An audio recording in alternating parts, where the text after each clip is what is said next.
الإيجابية في هذه اللحظة بالذات. 3 نقاط مهمة. Flipping heck, man. We should have been winning that game. I'm so vexed right now.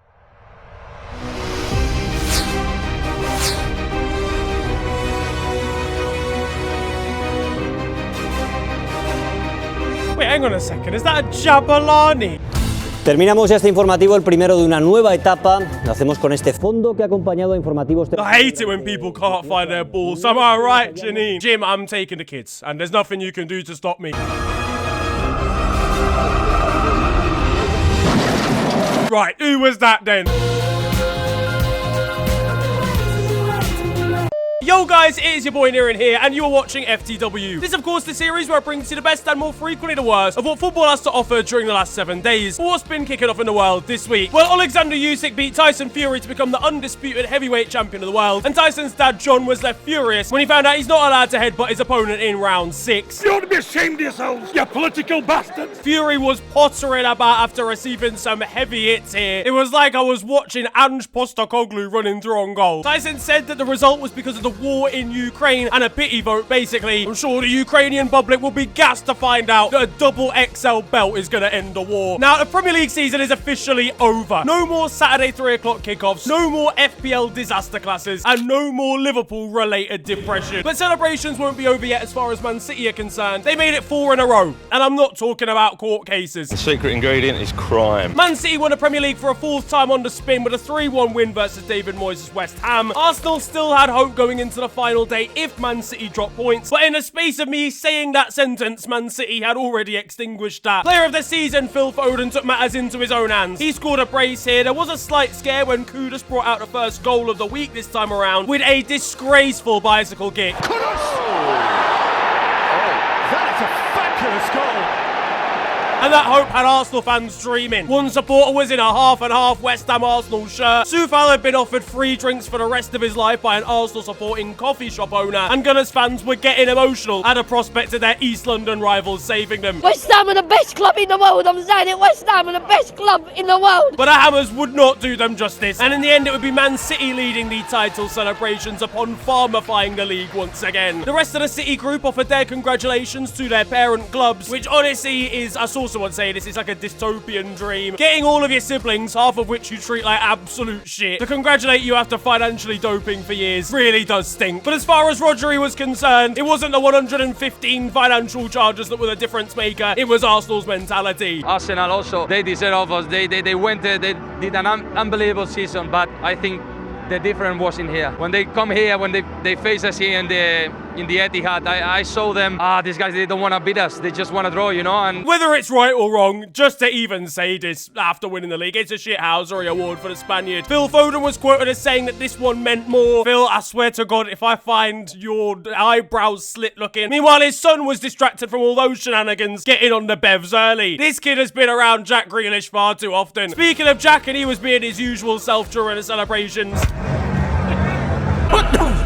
It means 6 titles now for Pep Guardiola. The best 6 titles, honestly, probably since Lance Armstrong. He held up 6 fingers here, had another finger, and it's even more accurate. Jack Grealish was once again drinking about 35 minutes after the game ended. And on that night, the players were absolutely steaming. Joshko Gvardiol was passing up the opportunity of a 3rd shot in a row again. Bernardo Silva was outside the women's toilet, ready to throw up the entire water mass of the River Thames. What are you doing, my friend? Meanwhile, of course, as I mentioned, Jack Grealish was the ringleader. The only failure he has to contend with at the moment, liver failure. Honestly, the new cast of Hangover 4 is going to be absolutely sensational. Meanwhile, Scott Carson probably won't make it in, and he won't make it into the club either, after being kicked out for wanting to get involved in a scrap. These lot were frazzled, by the way. Pep Guardiola's going to be left devastated, finding out Man City have a drugs test penciled in next week. Grealish is not just failing that, bruv. He's getting a U. Alright, bit of soul searching, was it?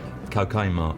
Cocaine. And what a year for Man City graduates. Phil Foden, player of the season. Cole Palmer, young player of the season. Meanwhile, for rival Bukayo Saka, Nando's of the season. And of course, Arsenal were the ones left empty-handed after Man City's victory. They did all they could, but when it's all said and done, they end the season trophyless, which is nothing to laugh about at all. Right, Jim! Not jumping at all! I said, get out! Oh my God! I'm not laughing! league. I'm sorry, Arsenal are actually sick, man. I'm just salty because we didn't even have a table-based storyline on the final day. We're out here like NPCs, an extra character, fam. Yeah, how scintillatingly spotless. Man City are used to this situation. They do this every year. Arsenal fans had some level of hope, but Cristiano Ronaldo did not have hope in them. We're still waiting for you at Arsenal.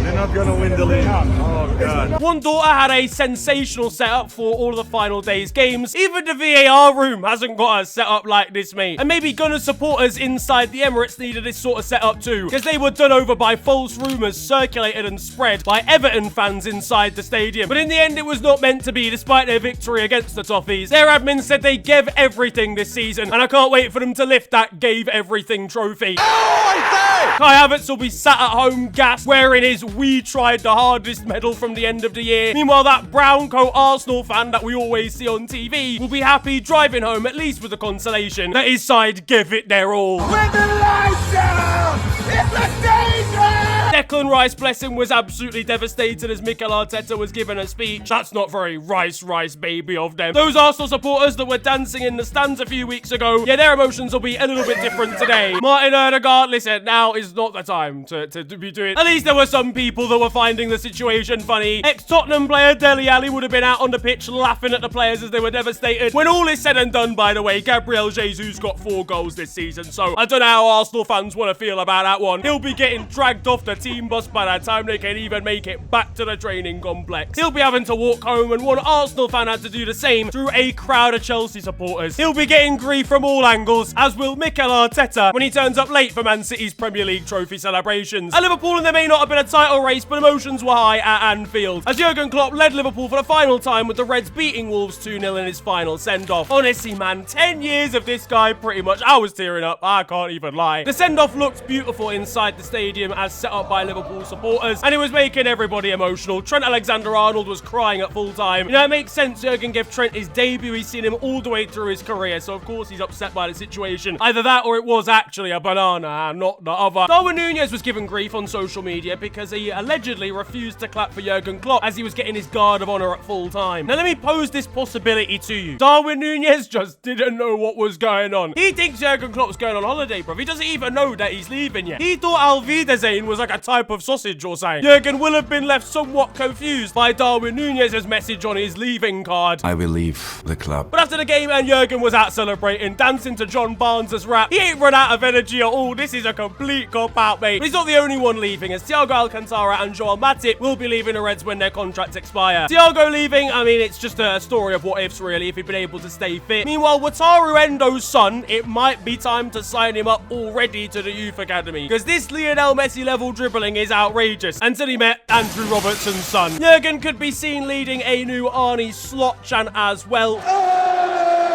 I just want Jurgen to be happy, man. I'm so gutted still. But I hope Arnie Slot can do the job. It'll probably be a transitional season next year. But either way, what a 9 years it's been. Another managerial change-up at Chelsea. What is going on here? Now, what in the world are these lot actually? These are hopeless. Mauricio Pochettino has been sacked by the Blues, despite a positive final month that saw them rescue 6th in European football. Eric Ten Hag's going to be confused seeing Poch at Job Centre, I'm not going to lie. Hello. Hang on, mate. Fancy seeing you here. Todd Bowley saw that they weren't 10th anymore, and he got him out of there. I saw a tweet about this. This is going to be Enzo Fernandez's 5th manager, bruv. He signed last year. How many rebuilds has Todd Bowley actually done at this point? Over $1 trillion, 200 billion. This man's ADHD kicks in whenever a boss has been in charge for over 48 hours. But you know who's next up on the list? It's time for a big old return. Well, they say 3rd time's the charm. Am I right? Hey, look, you know what I was saying, because obviously it's been a 3. No, but genuinely, I'd rather kill myself than work with Todd Bowley again. Todd literally was quoted as saying that he was happy with the progress that Pochettino was making. He's actually so stupid. His main ops are the education system, I swear. This man couldn't run a lemonade stand, let alone a football club. Now, obviously, Roberto De Zerbi has been linked with the job, an ex-Brighton man once again. He has admirers at the club. Yeah, they're all his former colleagues, mate. There's no surprise. And the players are not happy with this decision to sack Mauricio Pochettino. Nicholas Jackson just put simply facepalm emojis onto Insta. Either that or he's just been aired by an OnlyFans model again. I need a motivation tonight. Noni Madueke and co will be protesting firmly at training today. We're going to practice the round of Lebanese in second time. Moises Caicedo, Benoit Badiashile and Axel Dizazi will be letting themselves get distracted until Poch returns. But in their final game of the season, they did come out victorious against Bournemouth, despite Cucurella being sent into a different postcode by Antoine Semenyo. And at full time, there was a scrap over Nicholas Jackson's shirt. Honestly, with his conversion rate this season, I'm surprised he even managed to throw it into the crowd. But on the European stage, and there was a massive amount to play for, as Bayer Leverkusen headed into the Europa League final with an unbeaten Invincibles treble on the line. Before the match in Dublin, Xabi Alonso was getting some training in. Yeah, the guys still got it. And they were to face Atalanta of Serie A, who of course knocked Liverpool out in the quarterfinals. Let's be honest, we all knew how this one was going to go. Leverkusen's players would be dicking about till the 108th minute to spring into action. Either way, there was a Niger win guaranteed, with Ademola Lookman for Atalanta and then Victor Boniface and Nathan Teller for Bayer Leverkusen. But it was Atalanta's Nigerian that would be a difference maker. And it's Ademola Lookman on a hat-trick! Spectacular! Atalanta won the final 3-0 thanks to one of the best performances in a European final that you will ever see from Ademola Lookman. It is incredible to think that this man went from failing Panenkas at Fulham to banging a hat-trick against the side that's just gone 50 games unbeaten in all competitions. He was on fire. A nutmeg on Granit Xhaka and a ridiculous finish for the second goal, and then the step over and strike for the third were disgusting. But the real reason behind Leverkusen's loss? United trade. There needs to be a study into this man. If you're unfamiliar, he's an account on Twitter that is just known for jinxing everything. Any situation you could possibly imagine, this man has been on the wrong side of history. He went to the game supporting Bayer Leverkusen, and what do you know? Leverkusen lost. If he didn't rep Anthony Martial, I'm telling you now, he'd be a triple-time Ballon d'Or winner. Leverkusen fans will be taking no prisoners when they find him outside the ground. But the game at 2-0 at half-time, Xabi Alonso's coaching staff were trying alternative techniques to get their judge going again.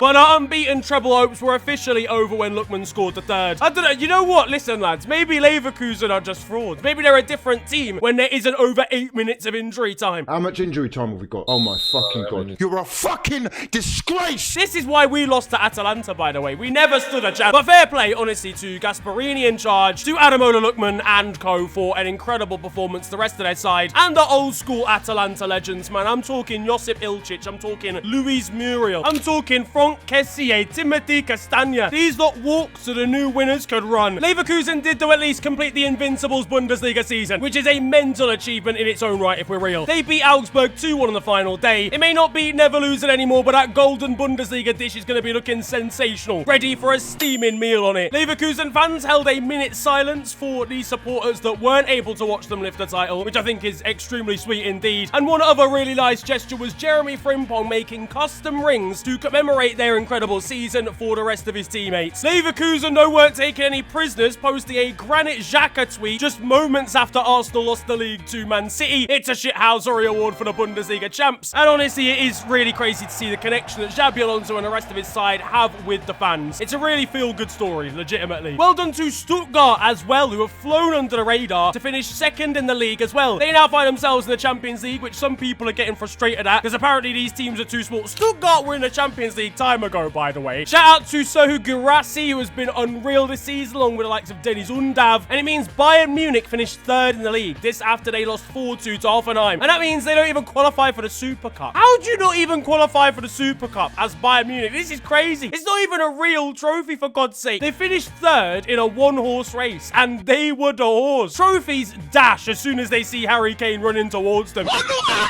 He'll be getting desperate for any kind of shiny silverware, crawling out of a German supermarket with chocolate coins that he's stolen as accolades. And elsewhere, Bayern want to sign Emerson Royal from Tottenham. Have they fucking learnt nothing from this season? They also want Vincent Kompany to join as head coach for next season. The Belgian, former Man City captain, has been massively linked with the job. And truthfully, when I first saw this headline, I thought I was more likely to be getting a call than Vincent. Hello? Yeah, no, it's okay. I've got one knee, and he's been preparing for how he's going to greet Harry Kane and Leroy Sané for the first time. Well, all right, lads. Guten Tag. On it, this is a disaster waiting to happen, by the way. How do you get relegated 19th with Burnley and then land the Bayern Munich job? Sean Dyche is probably fuming that he ain't got the Real Madrid gig by now. I really feel sorry for Vincent when he tries to get Eric Dyer to play out from the back next season. You don't have future here. You don't have future. You can never make it. Harry Kane's going to be realising he's not winning anything for the next 3 years. Meanwhile, for Bayern supporters, they'll be heading to games looking for a nice relaxing 6-0 victory, only to lose 2-1 in the DFB Pokal second round to Lederhausen Stitchers from Dresden. My fucking season has been horrible. I came here to fucking cheer myself up, and then these fucking with their fucking 50 grand and fucking weak fucking... Meanwhile, Marco Reus played his final league game for Borussia Dortmund at Signal Iduna Park. It was an incredible tifo from the Yellow Wall to commemorate the time that he spent at the club. True legend for Dortmund supporters, and even received the Guard of Honor for his substitution. But more importantly, he even scored in a 4-0 victory, scoring directly from a free kick where I'm pretty sure the goalkeeper let him have it. The action replay really does tell the story, I'm not gonna lie. But it is a great storyline, honestly, for Marco. He gave out free beer to every single fan in the stadium, a free bar for all. Now let's hope he can get that Champions League for a proper send-off too. At Frankfurt, they played a friendly this week in which they decided to just piss about, getting goalkeeper Kevin Trapp to come on as a substitute at striker, and he even scored a brace. Who the fuck were they playing for him to score a brace up front? Meanwhile, there were fiery scenes at Hansa Rostock, quite literally. I think a flare got caught on something and ended up causing a fire in the stands. Very, very scary stuff. The game had to be paused for a little while. Thankfully, no one was harmed. But yeah, please be careful when you're taking flyers to stadium, lads. Come on. Now, the Euros are, of course, being held in Germany, and lots of nations are announcing their provisional squads. Portugal, France, and the Netherlands have released theirs, and of course, the eventual winners, England. Come on, England!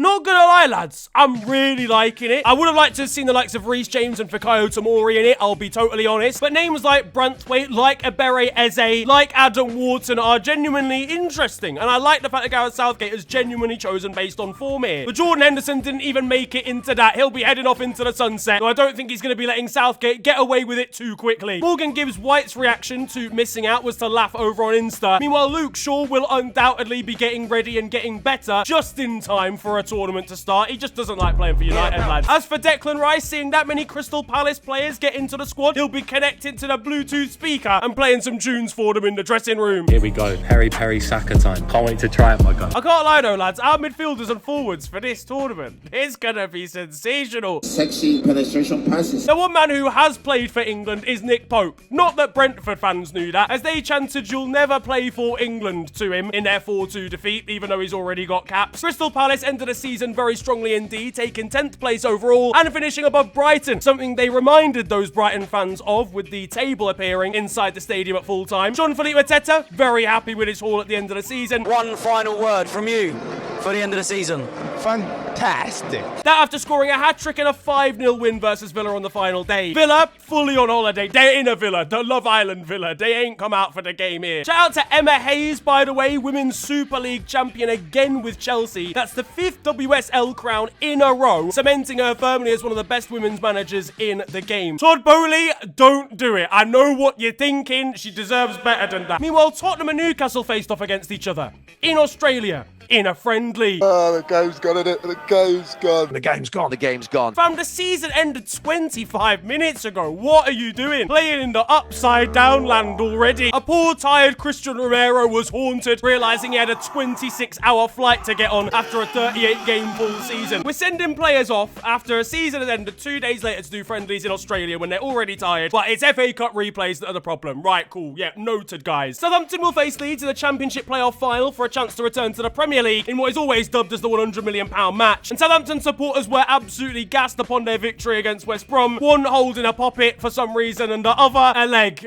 Limbs in the home end, I guess, to be honest. But now over in Spain and at Barcelona, Xavi has been sacked. He'll be left confused, realising that his fob isn't working for the main entrance anymore. Barcelona, by the way, are useless, actually attempting to make a decision here. They got rid of him originally, then they wanted him to stay. Now he's gone again. You ain't got the money, lads, to keep printing out statements for this. It needs a decision. This is what Xavi's going to look like by the time they've actually discovered who they want their manager to be next season. Joan Laporta was taking absolutely no prisoners, ripping up his contract in front of his eyes after begging him to stay. Over at Real Madrid, and another man leaving La Liga is Toni Kroos. He announced he'll be retiring after Euro 2024 with Germany, and he's already got a new job at the Bernabeu. Now, to be honest with you, his left boot has achieved more than most. Like, his shin pad has done more for the world than I have in my life. I have a dream.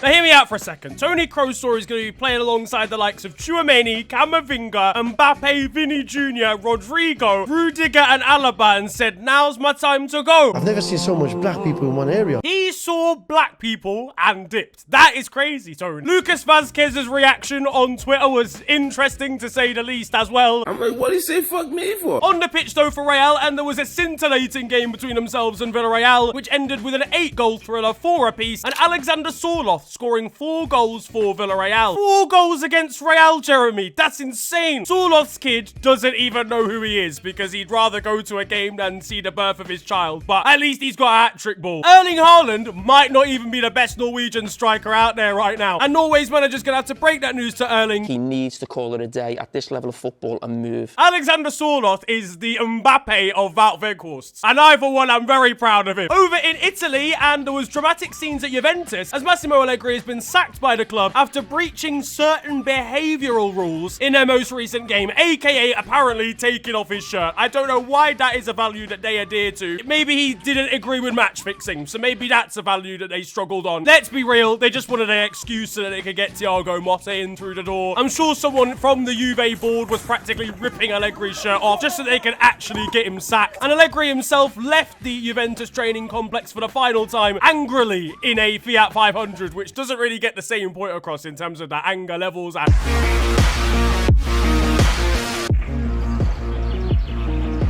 And it means that he's been sacked by Juventus on the same day for a second time. He won't have a lot of love for Juventus right now, and neither does Marcus Thuram, who joined in an anti-Juve song, only for his Juventus legend of a dad to see this and slap him. And the confrontation between Marcus and Lillian back at home will have been even worse for the youngster. You will move out of this house. Move to where? Yo, I don't care. Bologna have qualified for the Champions League. They've been good going forward, but even more so defensively, as shown by the girlfriend of this Bologna player going ultra defensive when she saw an attractive interviewer.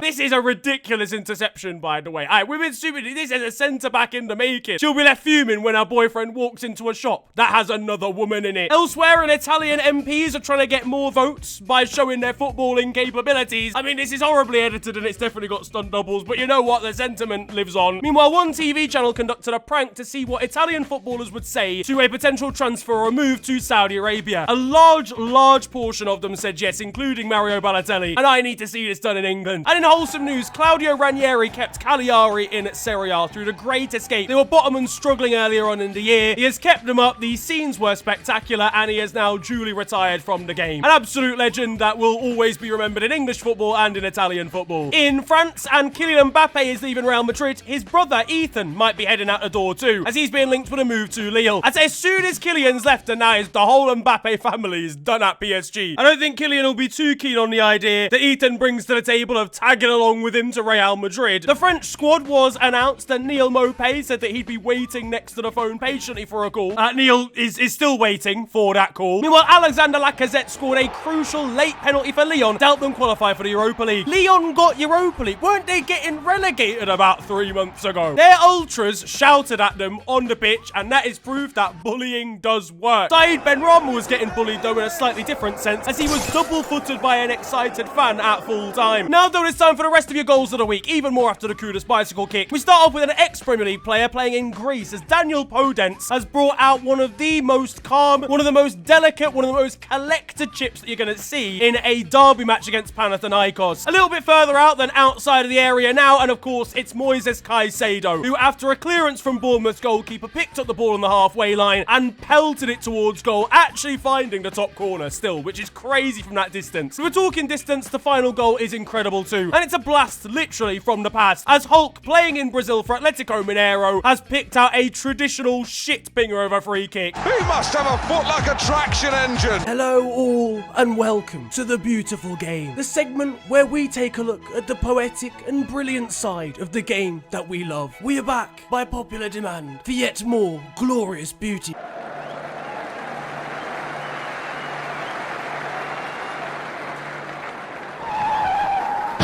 special beyond special. And that concludes the beautiful game. Now in Austria, and shout out to Sturm Graz, who again, this has kind of gone under the radar really, but they have won the Austrian Bundesliga. Now the reason why this is so incredible is it breaks an era of dominance by Red Bull. Yep, the energy drink, but also the football club. Red Bull Salzburg have been absolutely battering the Austrian league for so long. They've got a complete monopoly over it because they can spend way more than everybody else. Well, in a crazy underdog story, Sturm Graz have ended a decade's worth of dominance and won the Austrian Bundesliga to see themselves qualify for the Champions League. Shout out to them. Now over in Turkey, and Galatasaray had the opportunity to win the Turkish Super League at their sworn enemies Fenerbahce, and this would have ended in absolute disaster for the entirety of Turkey, I'm sure. So to make sure that fans were absolutely focused on the task at hand, a fan group banned the use of phones in a WhatsApp chat for all Galatasaray fans. If anyone was seen on them, they'd be dealt with. Before the game, and one, I'm guessing, influencer in a Fenerbahce shirt was caught not looking at her mirrors and got a heck of a lot of grief from Galatasaray fans, and even dogs representing the two clubs were getting at each other. In the end, though, Fenerbahce did win, inflicting defeat onto Galatasaray, and the league goes on for another week. Back in MLS now, and Raquinho, the raccoon who managed to get himself onto the pitch for about 3 minutes last week, is sweeping the nation. He's now got himself a tradable tops card. It's going too far, guys. He's going to be getting a bid from Chelsea soon, with that name especially. In Australia, and his Central Coast Mariners coach suffered catastrophic head loss, getting booked twice in a matter of 10 seconds by the referee, who, to be fair, definitely looked like he'd let the occasion get to his head. He was then sent off and made his feelings clear, shall we say, to the TV cameras afterwards. That's the most Australian thing I've ever seen. Back in America, though, and we might have to actually stop MLS clubs, yeah, from playing out the back. First of all, a goal here in this Kansas City game, which has not really gone to plan for the defensive side. Somebody in this Toronto match then decided that they would try their hand at playing out from there. It went the exact same, guys. It's just, maybe we should just give the goalkeepers the chance to actually pull off the skill moves instead of the...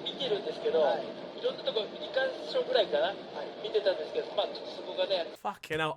Yeah, no, that's just Route 1, guys. That's Sam Allardyce in. Now, over in the CAF Confederation Cup final, we've got a woman here holding the trophy before kickoff. It's being held between Zamalek and RS Berkane of Morocco, and her holding the trophy, this is exactly what is at stake.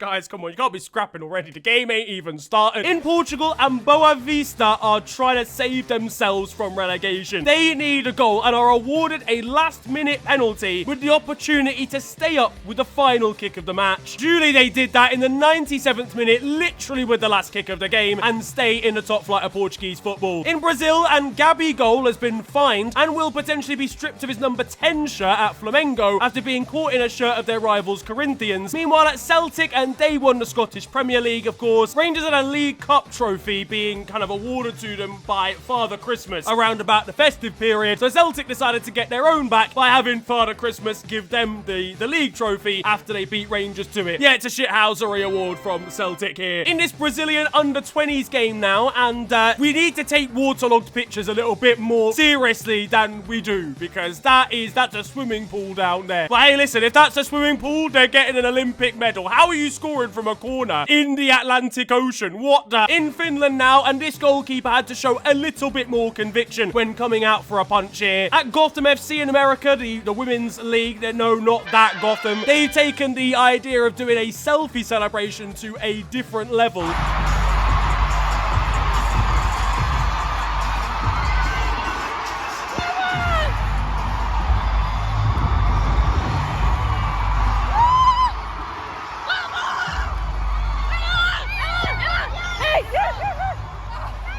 In Azerbaijan now, we've got a defensive mix-up for the ages with a terrible back pass and an even worse bit of control from the goalkeeper. That, ladies and gentlemen, you know what it is. Match fixed. In Sweden, and with a foul being given or an advantage and like a bit of a tussle going on, one boss decided to take matters into his own hands by running onto the pitch and getting a tackle in. Look, listen, he was just a defender in his day, man. It's his instinct. This goal frame in America needs a bit of a defense, to be honest with you, because it has shattered at the earliest possible opportunity after this free kick. You're fuming if you're the guy following up, by the way. How can you put a ball in the back of the net and the net ain't even there? Now there is time for Still 0-0, and you guys know the score by now. This is a segment of the show where I bring to you the best of Sunday League and amateur football. And this is a Hall of Famer, all-time Still 0-0 story. We're over in the Netherlands, alright, the amateur leagues of Dutch football, alright. And two sides are playing against each other for a league title. The slight problem here, though, for one of these two teams is the referee was heavily biased. He gave 4 red cards to one of the sides and then gave an additional 15 minutes of injury time that only ended once one of the sides, clearly the one that he wanted to win, actually got a final winning goal. 4 reds and 1 winning goal later, not only did he have a key role in deciding this game, he even went and celebrated with the winning team afterwards with the trophy after the game. Fair to say, the Dutch FA have banned him for life, but I hope it was worth it, boss man. On to the weird stuff though now. First of all, there is the ridiculous story of Deportivo Riestra, a side in Argentina that were recently promoted to the top flight. They played a youngster by the name of Matteo Apollonio, who came on as a substitute with 6 minutes to go. Now, the weird thing about him is that he's 14 years old. Yep, he absolutely obliterated the record for the youngest player to ever appear in Argentina at the age of 14 years and 29 days. This brother ain't even out at like year 8. On a similar vibe, and at Young Boys in Switzerland, they are holding a protest along with the likes of FC Basel over ticket prices and ticket types in the city and in Switzerland, generally speaking. They've done that by printing out face masks of politicians in the local area that are all absolutely identical and making possibly the most creepy protest of all time. And finally, in a bit of wholesome news, shout out to Josip Ilicic, a once Slovenian and Atalanta legend. He still is, to be honest with you, a really top quality player who unfortunately left Atalanta and had to have a spell out of the game due to mental health concerns and just general personal reasons. He has now returned to football and he's returned to the national team, getting a call up for Slovenia for them to play at Euro 2024 at the age of 36. He's been out of the national fold for 2 years, but he is now returning for an international tournament. Hopefully we see him get some minutes because that would be a sensational comeback. That though is going to wrap up football this week, and I hope you have enjoyed it. If you have, then feel free to slap a like on the video and of course subscribe if you are new to the channel. You can also follow me on social media. It is at the official FNG on Twitter and on Insta. But it's been a pleasure ranting at you guys today. Have a wonderful day, enjoy yourselves, and goodbye.